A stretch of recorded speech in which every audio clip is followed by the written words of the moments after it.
When therefore he was risen from the dead, his disciples remembered that he had said this unto them, and they believed the Scripture and the word which Jesus had said.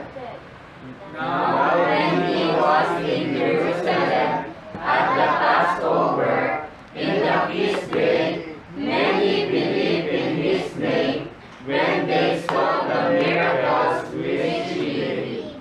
But Jesus did not commit himself unto them, because he knew all men, and needed not that any should testify of man, for he knew what was in man. Okay, ulitin ko na lang sa uli. And needed not that any should testify of man, for he knew what is in man. Pray, Lord. Mga salamat sa mga salita, Panginoon. I pray kayo pagpala. Turo sa amin, maiksing passage ba't napakahalaga. Ito applicable sa amin, Panginoon. Pag naghahanap kami ng authority kung kani-kanino, at kami din ay natatanong, ano na masabi, malalaman, sino yung authority sa kung anong bagay, lalo ng importanteng bagay, sa religion, Panginoon. Dahil nagko-question, nag-solving kami, sino yung legitimate talaga. Kita namin nawa ang sagot. Ngayong gabi, ganun din, naintindihan namin na ang Panginoon naintindihan kami. Kilala niyo kami.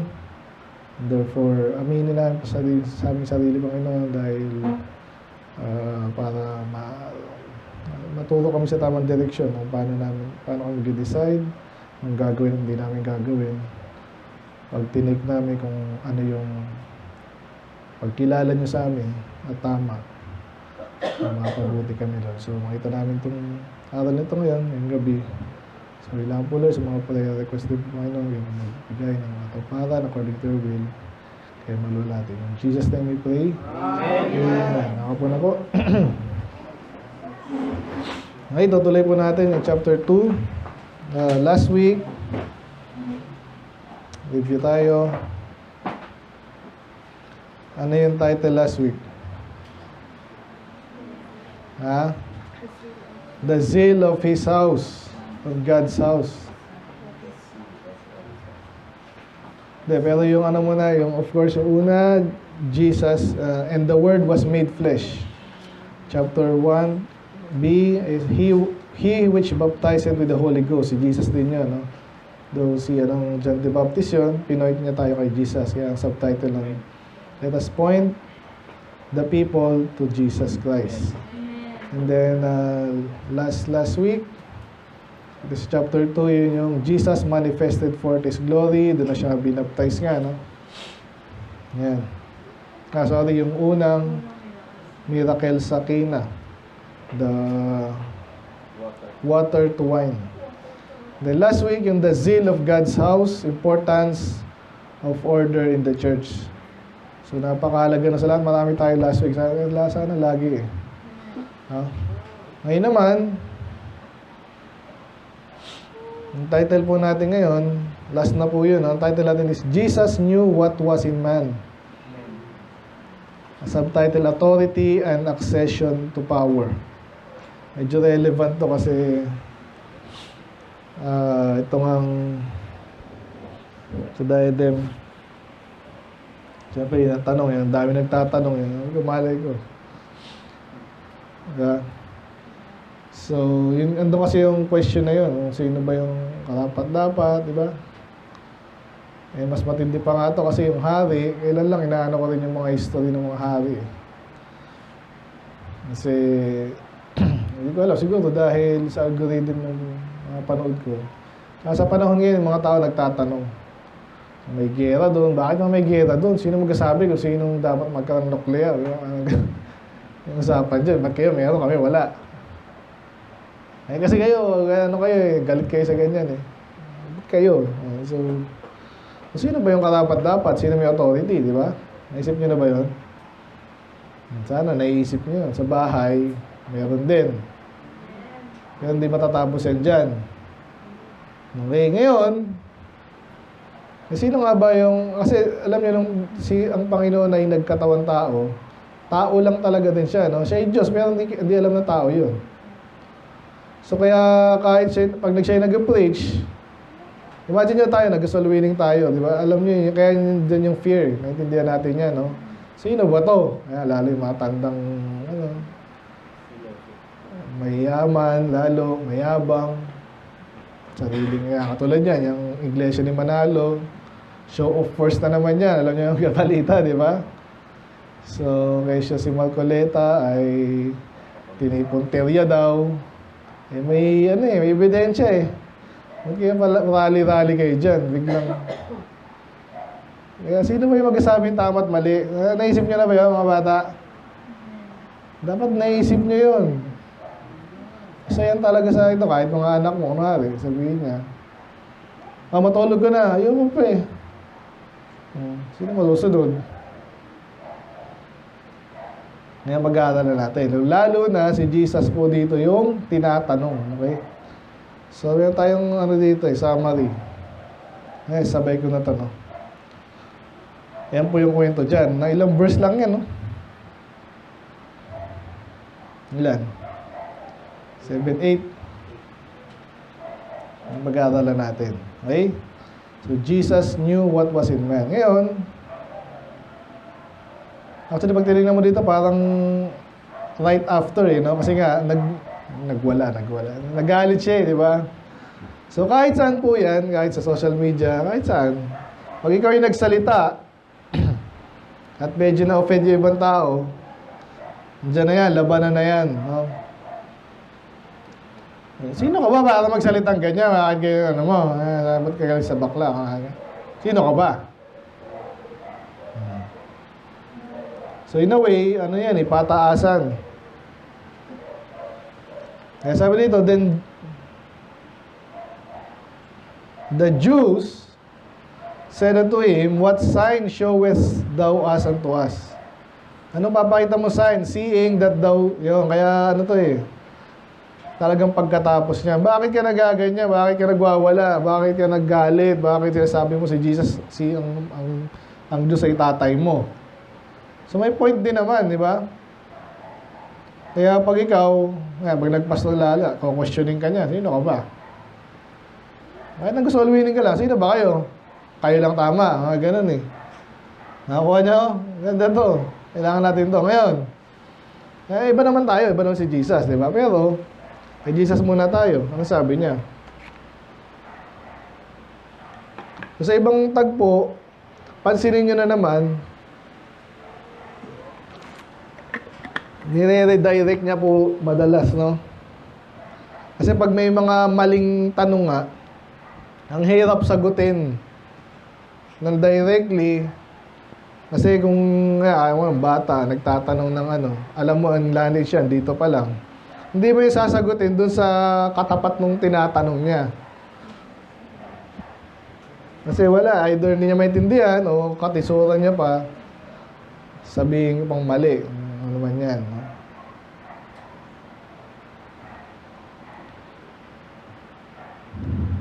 At basahin ko lang sa 1 Corinthians 1:22. Kaya nagtatanong sila ng sign dito. Sinabi rin talaga for the Jews require a sign and the Greeks seek after wisdom. Ito yung lagi nilang hinahanap. Again in a way, maintindihan mo kasi ganun sila. Paano malalaman na ikaw yung dapat namin pinaniwalaan? So, minsan ano yun, expect natin yun sa tao. Hindi lagi masama yun. Ang masama yung pinakita mo na, wala pa rin. Okay? O iba naman, pinapakita sa umpisa pa lang, dismiss agad. Mahirap din yun, no? Ang mga Hudyo, lagi dapat may sign, may sign, may sign. Yung Greeks na wisdom, again, parehong di masama yun eh. Sabi rin sa Matthew 12:38, basahin na nga natin. Ganun din po yan, no? 12:38. Sabi dyan, certain scribes, Pharisees answered saying, Master, we would see a sign from thee. Gusto na makita ka ng sign. Ano sinabi ni Jesus? But he answered and said unto him, An evil and adulterous generation seeketh after a sign, and there shall no sign be given to it, but the sign of the prophet Jonas. So, walang papakita except, so meron.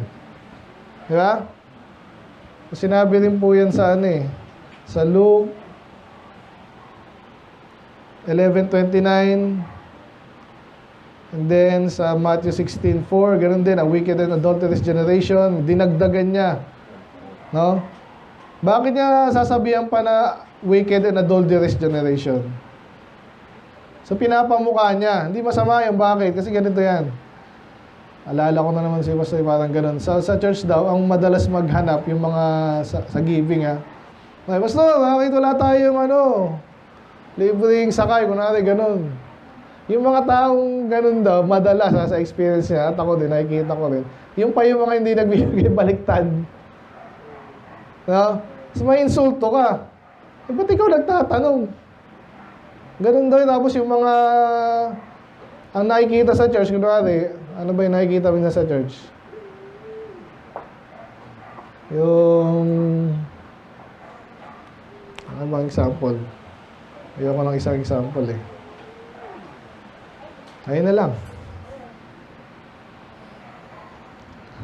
Sila pa yung walang ginagawa. Ganun din to.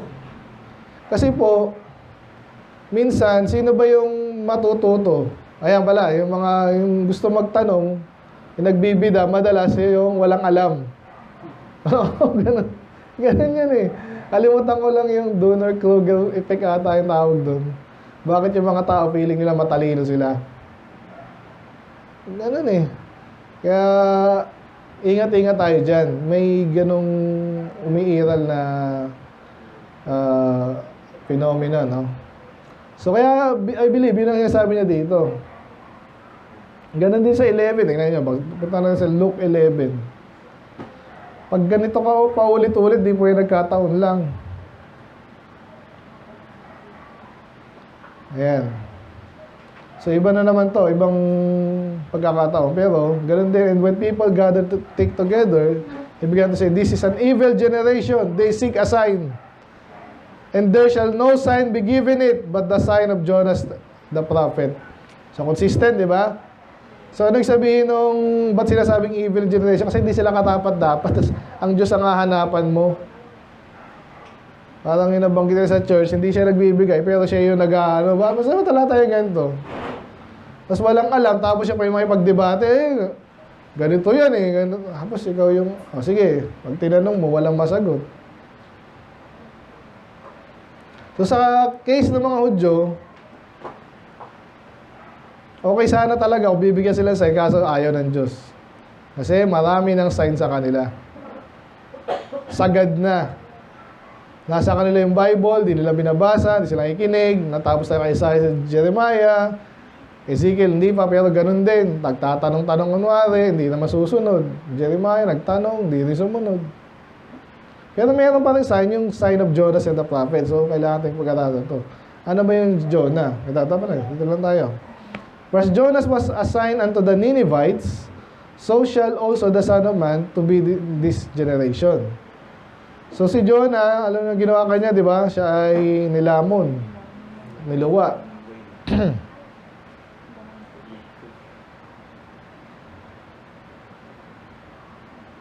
Okay, dito binanggit dito yung no. Pero sabi rin dito, punta natin kanina pinagka natin, Matthew 12. Sinabi ba doon? Ayan. So another So no sign except the sign of prophet Jonas. For as Jonas was 3 days and 3 nights in the whale's belly, so shall the Son of Man be 3 days and 3 nights in the heart of the earth. So, paano si Jonah naman ay 3 araw, 3 gabi nasa whale's belly, at pag binalikan mo po yung Jonah, may dinidescribe siya doon na parang nasa impyerno siya. Wala naman siya sa impyerno Yan nga sinasabi natin sa Wonder of Scripture Pag may sinabi sa Old Testament, parang walang sense. Parang lang yun. Later, may ibig palang sabihin ng Diyos. Bakit nag-impyerno yung Belzebul? Subukan mo. Obviously, mas matindi pa rin sa impyerno. Pero, yun ang describe niya. And then, yun yung nasulat. At yung pala, gagamitin ni Jesus at mangyayari talaga sa kanila. Okay? Sabi dyan, so kung paano si Jonah ay parang nasa impyerno din ng context sa kanila, sa whale's belly. Ganon din yung Son of Man. Sino yung Son of Man? Jesus, be 3 days and 3 nights In the heart of the earth. Saan yung heart of the earth? Sa ilalim ng lupa. Impyerno po yan. Wala namang iba nasa ilalim ng lupa eh. Hindi init. Di ba? Apoy. Lake of fire. Impyerno po yan. So, okay na tayo doon. No? Basta malinaw, bibigyan tayo ng sign sila. I mean, ng generation ito. Bibigyan naman sila ng sign. Pero, yun ay parang kay Jonah at 3 days and 3 nights. Kaya siya, so, pag binalikan natin tong John 2, ganun yung sinabi niya exactly. No? Kaya yung sagot niya, anong sagot niya? Yan. Ano bang sign? Jesus answered and said unto them, destroy this temple, and in 3 days I will raise it up. Okay, sirayo itong temple na to. Gagawin ko yan ng 3 araw lang. Nagtaka na sila. Medyo matalinhaga, no? Kaya sabi ng mga Udyo, ano? Ay, kaya niya ba yun? Eh, maraming tao ang gumawa niya, 46 years. Tapos, 3 araw mo lang gagawin ulit. Sabi dito, but he spake of the temple of his body. So, lagi natin nabanggit yan, tayo ang temple of the Holy Spirit. Si Jesus naman, medyo iba ng konti ito kasi siya yung body niya, yun ang temple. At tinutukoy niyang mamamatay at bubuhayin muli. Kaya ngayon, kung napansin si John, medyo siya, retrospect kasi obviously sinulat tong gospel ni John after na, no? After the fact. Kaya nilagay niya na rin dito. So sa kwento, hindi pa siya namamatay, pero when therefore he was risen from the dead, kasi alam na natin mangyayari, mamatay si Jesus, namatay talaga siya at nabuhay siya magmuli. Kaya dito sabi, his disciples remembered that he had said this unto them. They believed they believed the scripture and the word which Jesus had said. So, ang daming points dito eh. Ano ko sa inyo ha? Ang mga aral dito, nabanggit na natin yung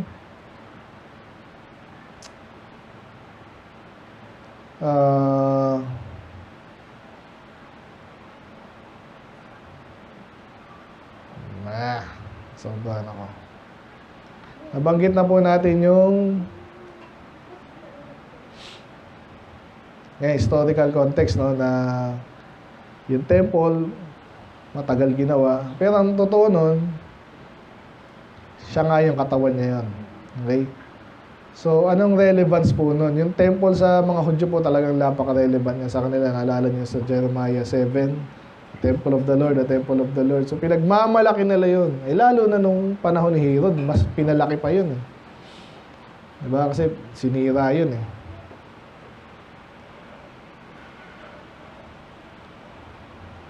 Ayun. So, sino ngayon yung dwelling place na natin? Eh?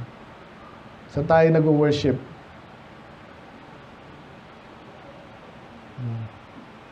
Kay Jesus na.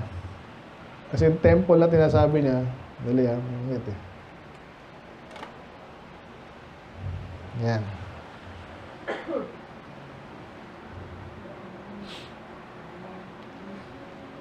And then, itong sa mga, yung naalala nung mga disipulo yung nung namatay nga siya, nabuhay siya magmuli, naalala niya yung sinabi.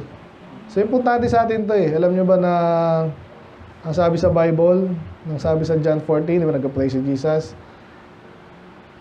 Sabi doon, puntaan natin, John 14.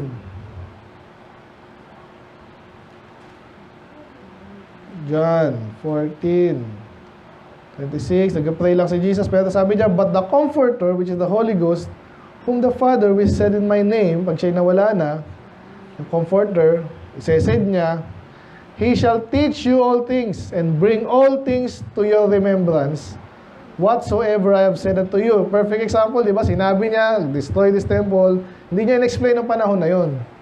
Pero nung nangyari na ngayon, saka ngayon naalala niya ng mga disipulo niya. Sino nagpaalala sa kanya? Importanteng point na naman to. Kayo po, tayo, pag nag-soul winning tayo, ito. Naintindihan ako, may panahon kasi ng pagbabasa natin ng Bible. Alam, pag bata ka, sabi, puro Bible naman tayo. Maaalala ko ba yan pag kailangan ko na yan? Lalo yung, di man ako preacher, pero soul winner ka eh. Tsaka, ang hirap po lalo pag nagdidil ka sa mga false teacher. Napaka-blunt niyan mga yan. Walang pakialam yan kasi ang gusto lang nila, tinuro sa kanila. Kung sinabi mo sa Bible yan, may nakano ko, yung iglesia ni Mana Soriano. Iyayabang yung mga yan. Nasa Bible po yun, maliligtas ka talaga, gano'n. Kasi turo sa kanila, hindi gano'n. Turo sa kanila, magpakabuti ka lang, sumunod ka lang. Saka malalaman mo yun, bahala ang Diyos dyan. Gano'n ang turo sa kanila. Kaya ang lakas ng loob niyo mga, hindi naman nagbabasa yan. Tindi naman sa isip-isip, tindi naman ito. Ako hanggang ilang libo, hindi yung libo. Ang dami ko naaalala na maliligtas ako. Diba? John 3:16 lang eh. John. Ang dami nun. Magkakasunod yun eh.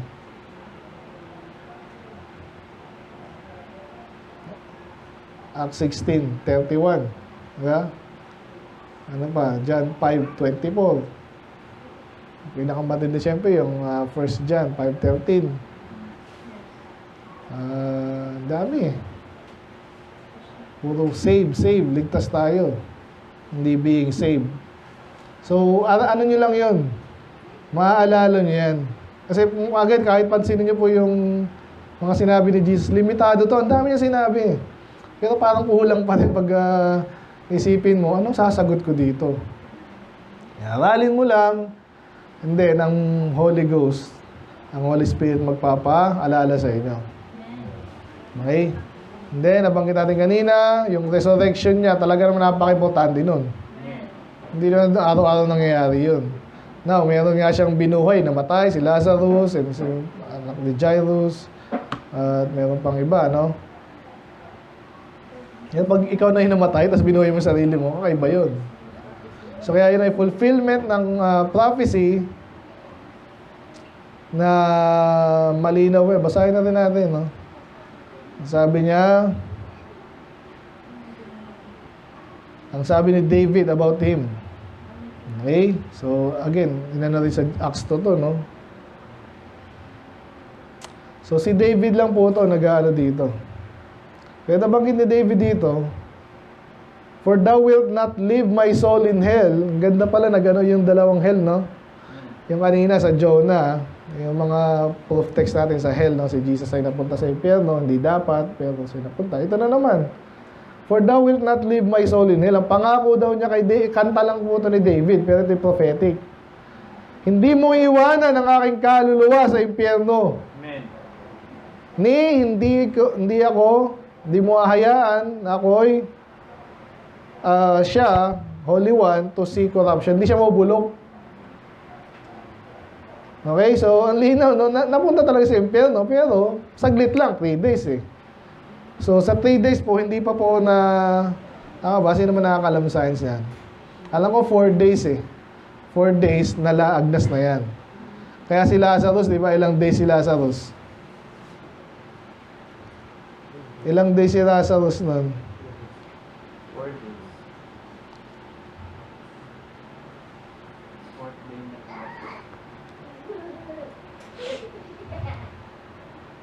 4 days nga, no?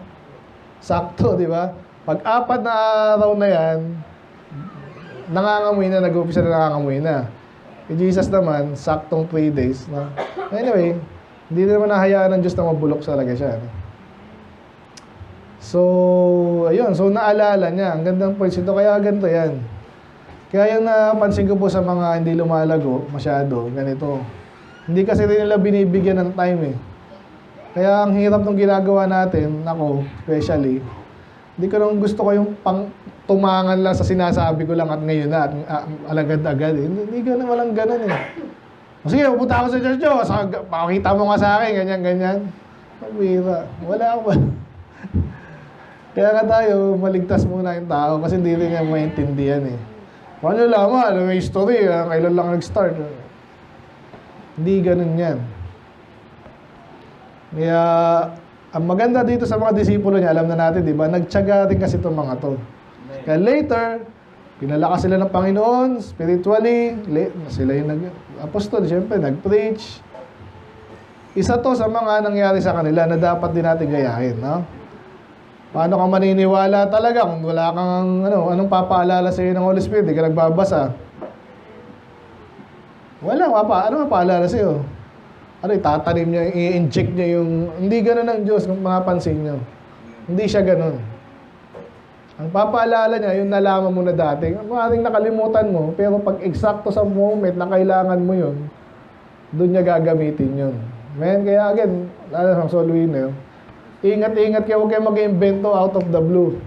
Para lang di kayo mapahiya. Kung hindi nyo alam, magtotoo ka lang, di mo alam. Yan ang ano yan eh. Pag nasanay kang sinungaling, mag-invento, eh lalo sa panahon natin ngayon, naka-record, oh, sinabi mo dati, ganyan eh. Sira ka agad. Okay, so hayaan nyo ang Diyos na magpaalala sa inyo. Again, kung mayroong tinanim kayo, no? Meron kayong binasa, inaral, pinakinggan sa salita ng Diyos. At medyo maiksi itong ano nito, pero pwede natin sabihin dito, ito na oh.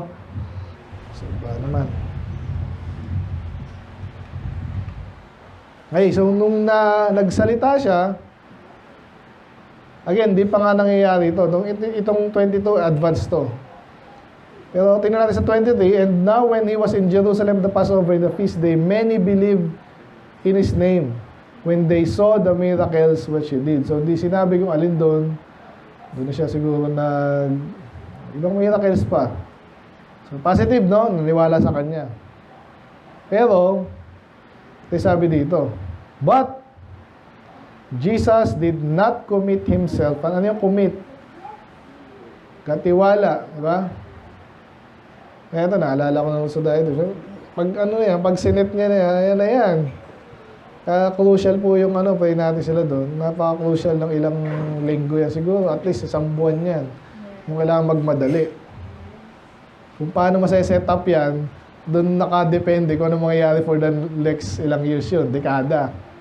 Ganon din sa mga, naalala ko dito, kasi pinaano niya dito, pahari. Kung naalala niya po, sinet up si Saul, naapektuhan po yung buong ano nila. Noong una masaya sila eh, tsaka talagang God-given yun. Ang Diyos ang nagsabi sa kanya dun eh. Established prophet si Samuel, di naman siya nag-ari-hariya, dahil di naman talaga siya hari. Pero nilagay si Samuel, si Saul, naset up sila. Kaso si Saul ang nagloko. Ngayon, kaya title ulit natin ha, baka hindi kayo pala familiar pala sa term ko, no?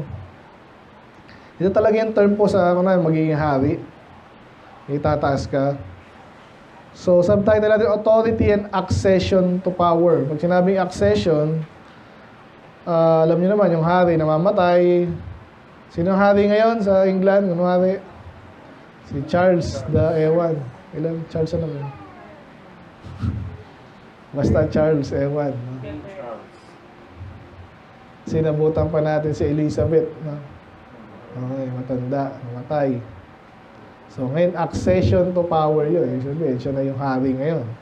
Pero yung England kasi hindi na katulad ng dati. Though, inaalam mo pa rin natin. Ano Diyos sa mga yan. Anyway, so ngayon, ang gusto kong mapansin natin dito, sinabi nga, anong ginawa ni Jesus? Isipin niyo bakit? Kasi, kung nagtitiwala na yung maraming tao sa iyo, ang isipin madalas ng kahit sinong tao na hindi spiritual, ano? Gawin nyo na akong hari. Diba? Tapos na. Total, meron namang ganong ano sa kanila, kaso nasa ilalim sila ng Romans sa panahon na yun. But still, hindi nga yun yung plano talaga ng Panginoon. Pag kinumit mo na yung sarili mo, sige, ako na yung magiging leader nyo, total, iniwala kayo sa akin, di ba? O sige. Dahil yung binasa niya, panahon ni David, ni Saul, mga kings, di ba? Agawan na yan sa kapangyarihan, kanya-kanya na po yan. Kaya ngayon, itong sa batas natin, kakaiba rin eh. Pero pag ginaral nyo pa, medyo advance na nga tayo sa panahon natin ngayon. Pero kailangan kasi bantayan yan. Pag ako ay nakita ko si ABS-CBN, GMA mo, kung anong binabalita na naman, kaya siya nag-date, si ganyan, anong pakailam natin doon. Sila dapat yung nagbabantay ng demokrasya natin. Alam nyo ba yan? Amen. Alam natin na lalong hindi na tututukan yun. Yung mga ganyan importanteng balita. Ngayon lang, pwede kung may trabaho ka naman talaga, journalist ka, sundan mo lang ano nangyari dun sa yung audit. Hindi minsan yung audit, kahit audit yan, di ako kumikilos pag walang udyok eh. Itong sinasabi nila, sige, inaano sila yung math. Posible rin yun. Hinanapan si Marcoleta. Wala akong duda doon. Nagkaroon ng technicality. Alam niyo ba yung kwento? Inaalam ko rin yung mga ganyan eh. Donation daw yun. Tama naman, wala silang pakialam doon. Kaso, nasa siya noon, public servant na siya noon. So, may sabit siya doon. Alam niyo, pag journalist ka, sundan mo lang yan dahil mo Kaya di nila ginagawa. Kasi hindi talaga nilang gustong maglingkod. So, ba tayo napunta doon? Yan. So, si Jesus, no? So, meron na siyang nainiwala sa kanya. Kaya po yung mga politiko, ganyan po yan, pa-impress, pinapakiramdam ba, pinupulsuhan nila yung tao. Gusto ko na niya, marami naniniwala sa'yo. Ganun lang. Ganun kasimple yan. Pero mabilis din nawawala kasi yan. Ganun exactly to. Anong isabihin ni Jesus na? Because He knew all men. Ano sinabi? I need not that any should testify of men. Inulit na naman. For He knew what was in man. Kilala niya lahat ng tao kasi alam niya rin kung ano nasa tao. Ano ba nasa tao? Ang dami, no? Kasalanan. Minsan, yun nga, yung loyalty. Yung iba loyal, yung iba hindi loyal, hindi masyado. Yung iba maniniwala sa'yo pag marami kang pera, ganyan, sikat ka ngayon. May nasabi lang na konti sa'yo, hindi pa naman totoo, hindi na patunayan. Yung iba dyan, bibitaw na. Babalik ta rin na yung sinasabi sa'yo. Ganyan, alam niya ganyan yung tao. Kaya, ang gandang lesson ito para sa atin. Ulitin ko ulit yung title. Authority. Napansin nyo kanina, tinatanong siya. Mag-show ka ng sign. Ikaw ba talaga? Bakit? Sino ba yung dapat na magtatapo ng mga anak ka talaga ng Diyos? Nakikinig po ba? Anong kinalaman ko dyan, Pastor? Ang sabi doon sa dahil ko binabasa si Thomas Hobbes saka si Francis Bacon kasi may napakinggan ako na interesting kung paano tayo nakarating sa panahon natin ganito. Maganda sa atin, pero kailangan mong bantayan talaga eh. Ang dami na setup dyan, ang dami ng rules, pero lahat yan pwedeng i-undermine ng tao. Di ba? Kahit demokrasya lang.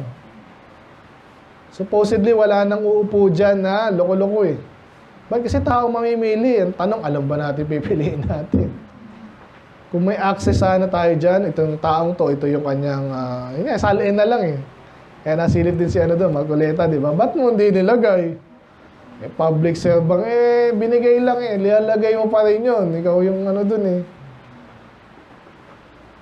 Kasi hindi pa campaign period. Mga ganon.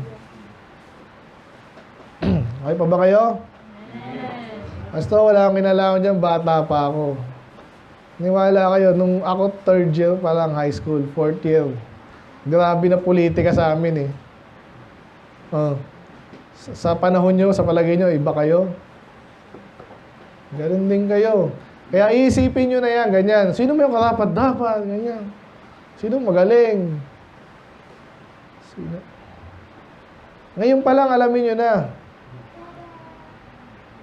Si Jesus yan, hindi naman tayo yan eh. Pero meron tayong nare-reflect sa atin yan.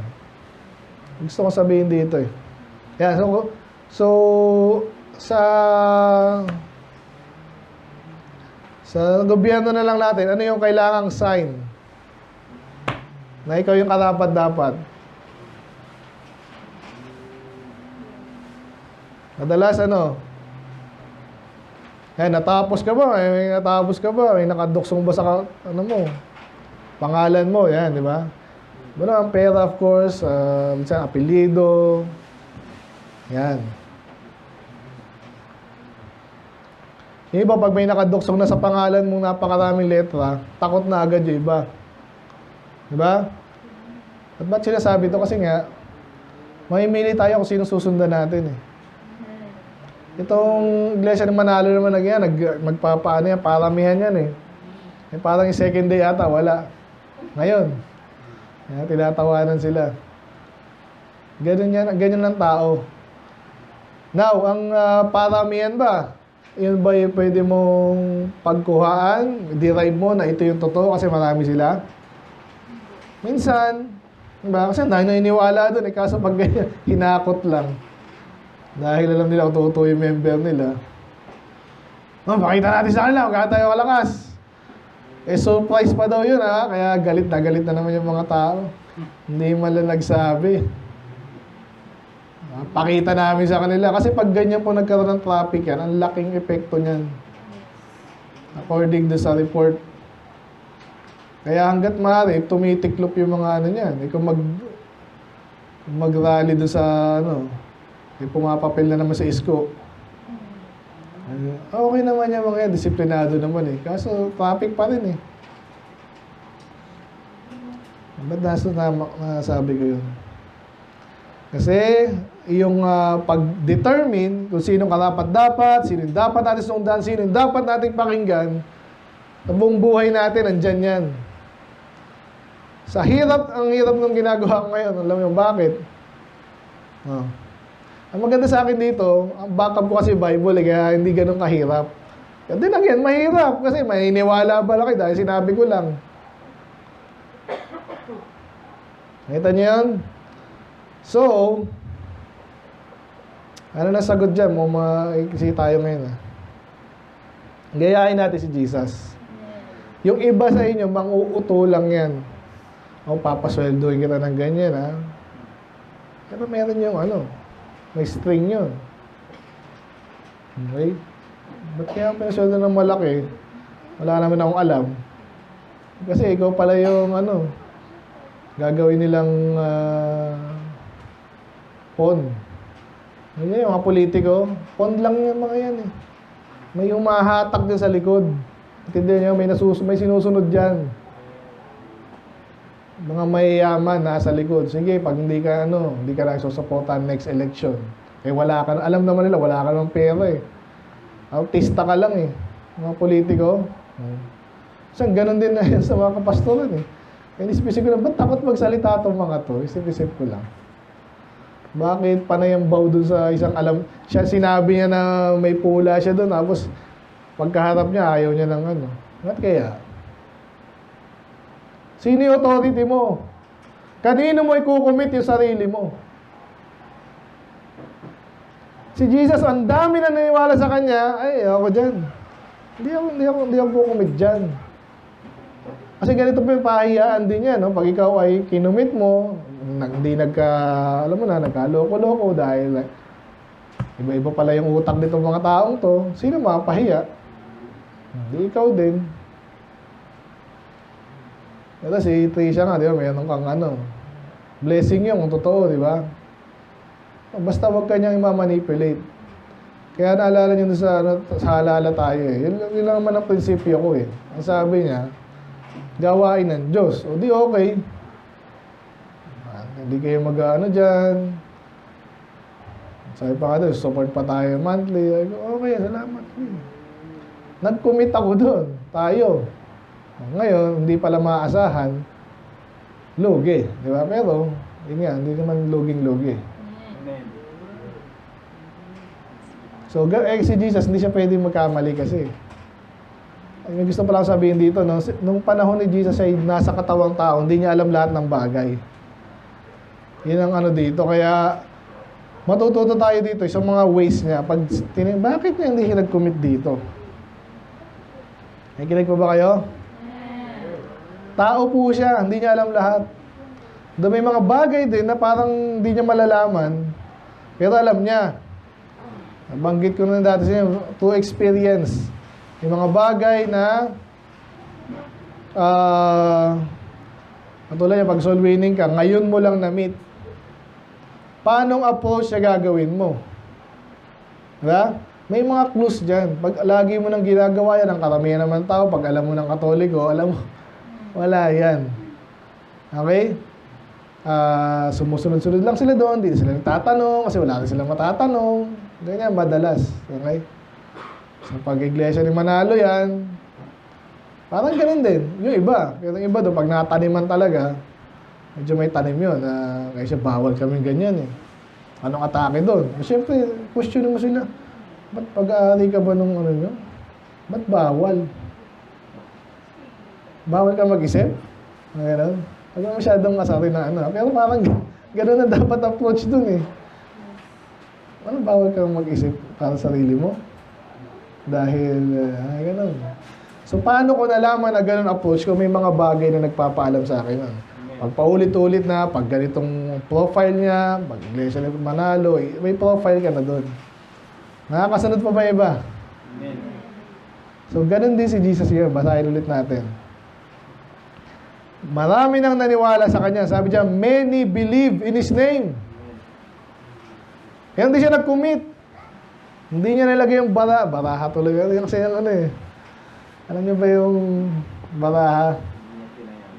Kasi ano naman yan eh. Maliwanag ko na rin. Kasi colloquial na ano yan. Tawag dyan. Anong sabihin ng ilagay mo lahat ng baraha mo dun? Kasi hindi, wag na lang baraha. Sige, yung ano na lang. Yung ano daw, itlog. Pastor, katagal nyo na, all in lang. Yan, itlog na lang, okay? Meron kang marami itlog. I-stack mo. Ilalagay mo ba yun sa isang basket? Why not? Eh, paano kung may makulit ka dyan? Yan, mabasag na sa isang basket. Nalaglag yung basket. Basag lahat. Kaya sabi nila, ilagay mo sa ibang basket. Then, huwag ka magtitiwala sa lahat. Huwag all in. Sa baraha, ganun naman yun. Pag nagpustahan na yan, o sige, ano? Lakas ng baraha ko. O, 1,000. Hindi, lagay mo pala. Dagdagan mo pa kasi malakas yung ano mo eh. Natuto talaga yung magbarahan. Sugal yun eh. Lagay mo na lahat. Sinasabi sa atin ng Panginoon, no, sandali, sigurado ka ba dyan? Sa tao, kahit sinong tao pa yan.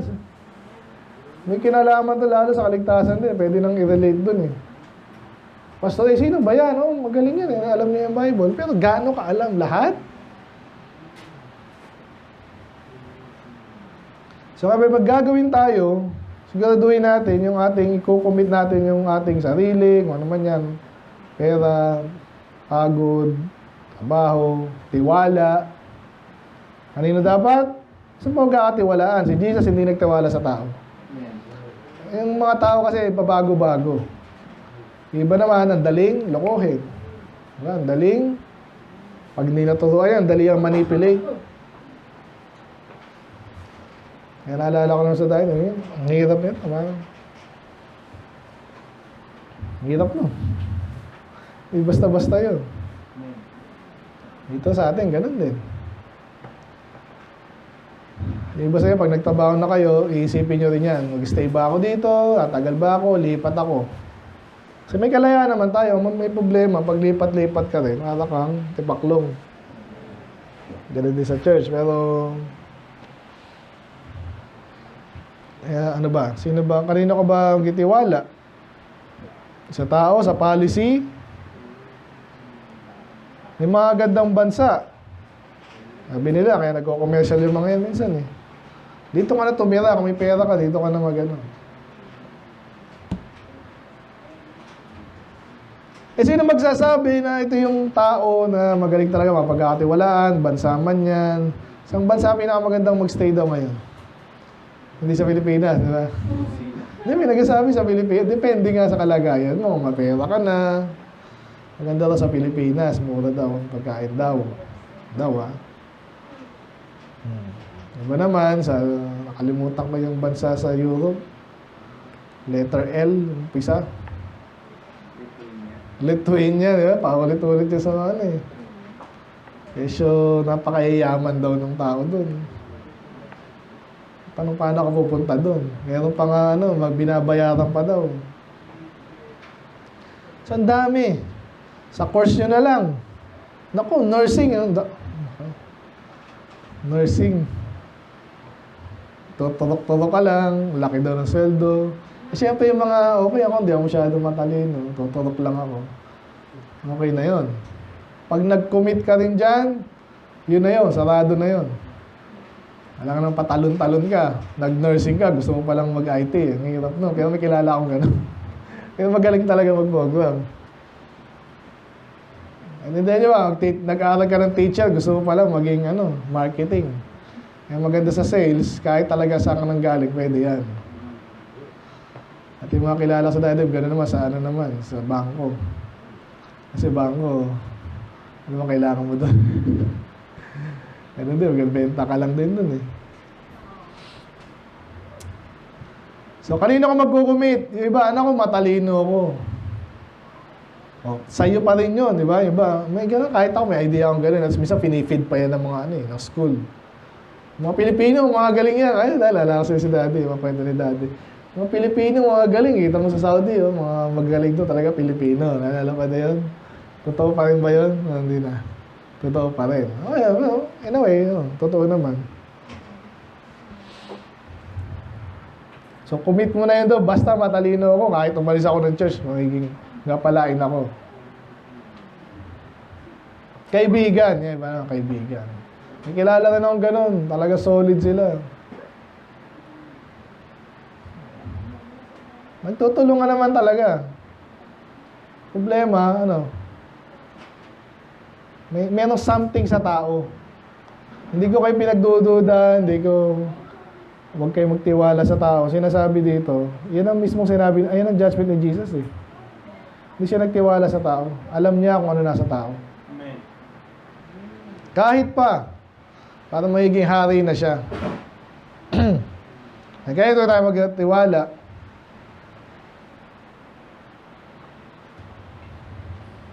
Kahit sa atin, nasa church na lang, examine nyo lagi sarili nyo.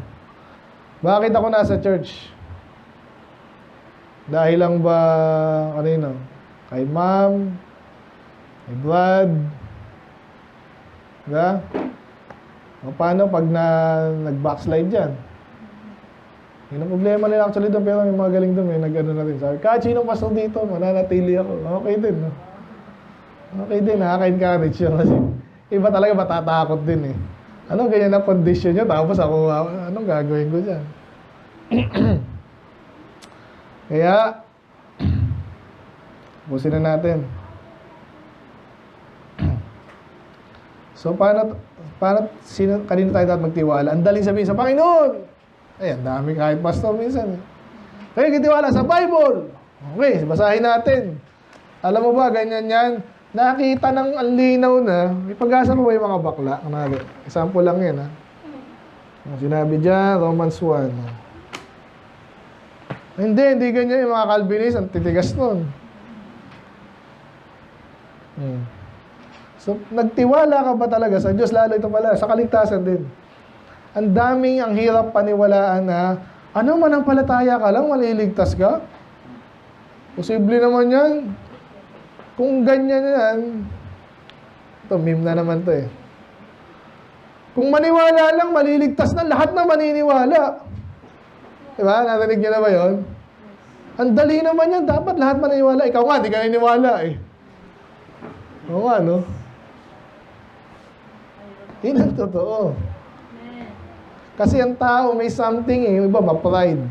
Yung iba, kung anong tinuro sa kanila, yun na yun. Ang bagal mag-ano. Iba na, may tinanim sa yung maling aral. Kahit tama ka na sa mga Baptist, tama sa maraming bagay. Sa isang bagay, supposedly, kung ikaw natutunan mo yung maraming tamang bagay, sanay ka na eh. Paano ka ba naniwala doon sa tamang bagay na yun? So, may paraan ka na para ma-determine ano yung totoo. Supposedly, ganun. Pero kahit mga Baptist, hindi pa rin ganun. O, tama sa salvation, tama sa Bible, sa end times, hindi maintindihan na after the tribulation nga eh, shall the sun and moon. Naniwala kayo, may naano kaming ito, sabi, di ba? Yung gathered together daw, kita mo na. Ano ba yun? Yung sabi sa amin, Matthew 24. Tanungin mo, ito, rapture ba yan o hindi? Second coming ba yan o hindi? Second coming o hindi? Ginagawa nila second coming tsaka yung rapture, iniiba nila. Kaya nga, ito. Ayan. shall two be in one field and one shall be taken. O, syempre, rapture yan. O, tama. Tama. Two men shall be grinding. Yung isa, taken, other left. Rapture, o. About ito. You know not what are the Lord that come. Rapture ba yan o hindi? Hindi, second coming na yan. Tali, isang magkatabi. Pag inano pa, antik, ba't ganun? May mga taong ang hirap explain. Pag merong preconceived idea, ang tawag doon, prejudgment, ngayon, titiwala ka sa taong ganun, itataya mo lahat ng barahan mo sa taong ganun, pabago-bago. Kanina tama, ngayon mali. Kanina, rapture, ngayon hindi rapture.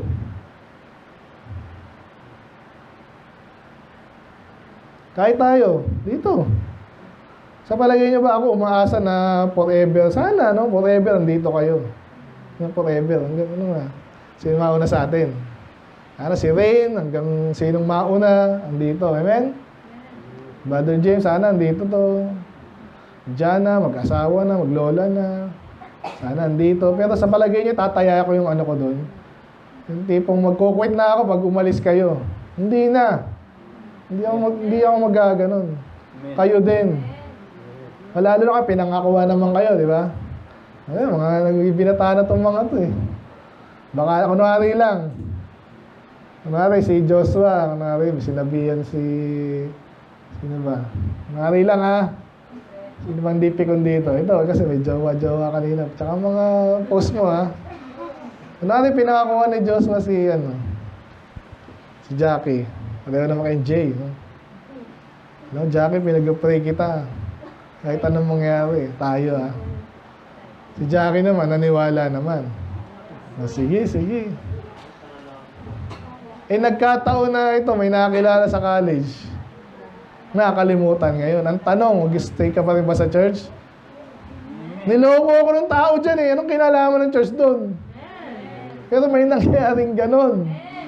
Gusto niyo, pangalala ko, wag na. Mayroong ganun, madami nga. Dinamay. Di ba sa anong gagawin? Anong gagawin ko sa inyo? Wala. Emotionally, tinangay. Yan ang meron sa tao. Titiwala sa tao na sa aking boss ko dati, payayamanin kita is.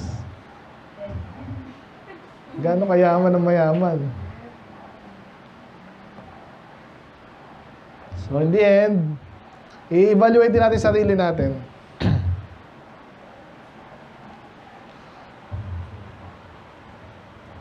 Sino yung pwede palang makakilala sa atin? Ayun, nakita na si Jesus, di ba? Kilala niya tayo. Therefore, pag tayo, nagpapalagay tayo na kilala natin sarili, ako hindi ako ganyan eh. Sabi sa Bible, search me, O Lord, di ba? Hanapin nga yun. Psalms ano yun? Ulit-ulit tayo dun. 62 ba yun? Search me.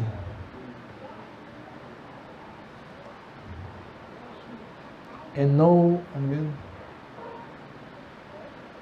Yeah, ito. Know me, yan. O Lord, thou hast searched me and known me. Yan, no? Pati, lahat. Hindi pa ito yun eh. Ito yun eh. Ang Diyos ang nakakaalam. Yan. Search me, O God, and know my heart. Try me and know my thoughts, and see if there be any wicked way in me, and lead me in the way everlasting. Yun. So, huwag mong pagpapalagay, ganito naman talaga ako. Huwag mong final pa, no? Baka hindi ka ganyan, hindi ka malakas. Malakas ba ako? Kaya ko ba na to? Ang Diyos ang tanungin mo. Pag sinagot ka niya, according sa kanyang salita, paniwalaan mo. Again, sa Acts nga, patapos na yun eh. Hindi pa rin maintindihan ng mga disipulo. Ano nangyari? Ba't namatay yung ating tagapagligtas? Diba? Tara natin. Ayan, no? Sabi dyan, when they therefore come together, they ask him, Lord, will thou at this time restore again the kingdom of Israel? All those time, ang iniisip pa pala nung karamihan disipulo niya, Siguro, marirestore na Israel, mapapatay natin yung mga Romans, yung pa rin ang iniisip. Tayo siguro, iniisip natin yung Lord, kailangan magpapalain si Pastor para pagpapala ang sinapilit siya. Totoo naman talaga. Pero ilan? Kailan? Anong klaseng pagpapala? Kasi sabi niya dito, hindi para sa inyo malaman yun na ang Ama ang may kapangyarihan. Pero ano yung magkakaroon sa kanila? But ye shall receive power after the Holy Ghost has come upon you. And ye shall be witnesses. So, pinopos niya sa soul winning at saka sa preaching. Saka sa church. Kasi kung ginagamit ka na ng Diyos, ano ba, nagtataka ka ba o nagdududa ka pa ba na pagpapalain ka ng Diyos? Minsan nagdududa tayo eh. Pero hindi dapat. Kaya ang Diyos ang tumingin sa atin. Jesus knew what was in man. Authority and ascension to power. Si Jesus, naghintay po siya eh. Yun ang pala gusto ko sabihin kanina, no? Hindi naman siya agad na lukluk eh, di ba? Sa kanan ng Panginoon eh, ng Diyos, Ama. Hindi agad. Nagtapat lang siya. Nagtapat muna siya. 33 and a half years. Tagal nun. Eh ako, 46 na ako. Hindi naman ako Jesus eh. Tsaka hindi naman nagtapat ng ano eh. Pero hintay tayo, no? Hintay lang. I-commit natin sarili natin sa Diyos. Huwag sa tao. Paulit-ulit po yan. Pag sa buhay niyong Kristiyana, may tatanong niyo lagi yan. Sa Diyos ka ba naglilingkod? Para sa Diyos ba yan? Ang Diyos ba nagsabi sa inyo? O tao? Sa mga kulto, laging ganun. Bakit kayong kailan lang yun? Yung mga Orthodox pala, dinadank ng 3 beses yung bata. So, nasa Bible yung dinadank yung bata. O sino nagsabi sa yan? Diyos ba o tao? Men? Yan sa trabaho mo, kunwari. Ano gusto mong magtrabaho? Sino nagsabi yan? Diyos ba o tao? Hindi yan, tatanungin natin sarili natin. Hindi yan sasagutin natin ngayon. Marami tayong pagdidesisyon na hindi mo dapat i-assume lang. Ayan, Diyos! Paano mo nasabi? Nasa sa Bible yan. Hirap yan. Kung magpapakatotoo ka. Iba talagang okay lang sinungaling. Okay? So, authority and accession to power. Wala pa yung dito pero ito na kayo nangyari dun eh. Nung siya'y namatay na at nabuhay magmuli, naaalala ng mga disipulo. So, alam natin na si Jesus ay panalo. Siya yung authority. Pero, hindi agad. Hindi natin malalaman yun. Kahit nung batang Kristiyano ako, tatanong-tanong din ako. Of course, ang dami na nag-o-oppose. Lalo ngayon, sa US. Sa panahon natin ngayon, yung soul winning tayo, bata pa, atheist. So, parang china-challenge yung sarili mong paniniwala doon. Ikaw, naniniwala ka. Ako, hindi eh. Gagawin mo. Isip ka rin. Tapos, pag nag-soul winning ka na, wala kang ma-win, for example, di ba? Yan, tatanong ka rin yan. Pwede ba talaga to? Kaya ko ba to? O yung kasama ko nagkukunwari lang? Kasi pwede rin ganun eh. Yung mga inakasama ko ganun.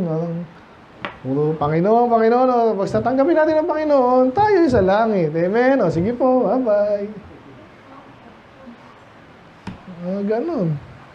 Ginaganon nila kasi pag nagtanong, ako baka huwag nagtanong eh. Hindi. Kailangan nga nila magtanong para mo siguradong intindihan. Baka hindi ko alam yung maraming bagay ang di alam. Ano tayo napunta doon? Ngayon, so kailangan nila magtitiwala. Hirap at the same time madali lang. Tiwala ka sa Panginoon. Huwag ka mag-assume. Nakita mo sa Bible, totoo yun. May tanong sila, bangga mo ulit. Hindi naman kita ina-expect na maging mature ka. 30 ka na, alam mo na lahat. Walang ganun. Tuloy lang. Amen? Ascension to power. Later, tayo naman ay magpapalain din. The right time. Okay, let's pray. Lord, maraming salamat sa mga salita, Panginoon. Nakita na napaiksing passage lang. Napaka-importante. Nawa kami po ituruan nyo. Maging katulad nyo, Lord, naghintay sa tamang pagkakataon. Hindi kami nagtitiwala agad sa tao. Salamat po pag may mga tao kaming pagkatiwalaan. Doon naman talaga rin yan, Panginoon. Nawa ay Pakita sa amin ng lubos. At walang taong pagkakatiwalaan namin lahat ng bagay, even minsan kahit asawa namin, magulang namin, pastor namin. Maintindihan namin kung saan namin ilalagay, Panginoon, yung tiwala, gaano kalaki. But obvious message dito, Panginoon, kayo po yung dapat namin pagkatiwalaan.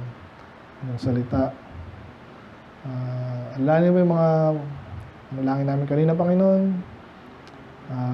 Naaral namin yan, talagang parang nagtitiwala sa tao, hindi namin kaya, hindi nila kaya. Kayo po yung magturo din sa amin, Panginoon, yung mga manalangin kanina. Sino magbabago sa mga mahal namin sa buhay na hindi mature? Para masigurado yung finances namin, minsan hindi mapagkatiwalaan kuminiya, ekonomiya, or yung gobyerno minsan namin, yung regional, may mga gera-gera pa, Panginoon. Turuan niyo po kami tiwala sa inyo. At kilusin niyo rin po kami, Lord. Kami po yung provide niyo yung pangangailangan namin. Yung kailangan lang namin, Panginoon. Para magtiwala pa kami sa inyo, matuto. Para magtiwala at maglingkod.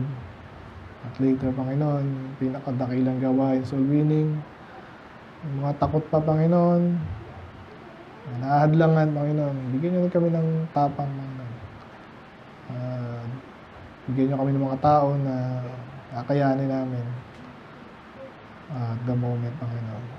Lord, again, kayo mong pala sa aming the rest of the week, Mr. Ray, yung successful yung anniversary doon, especially sa diadem, Panginoon. Alalahanin yung kalagayan doon, ang inyong kalooban ng matupad, Panginoon, doon. Bigyan sila ng wisdom, favor, Panginoon. Kaya ang pulog kayo malulati. In Jesus' name we pray.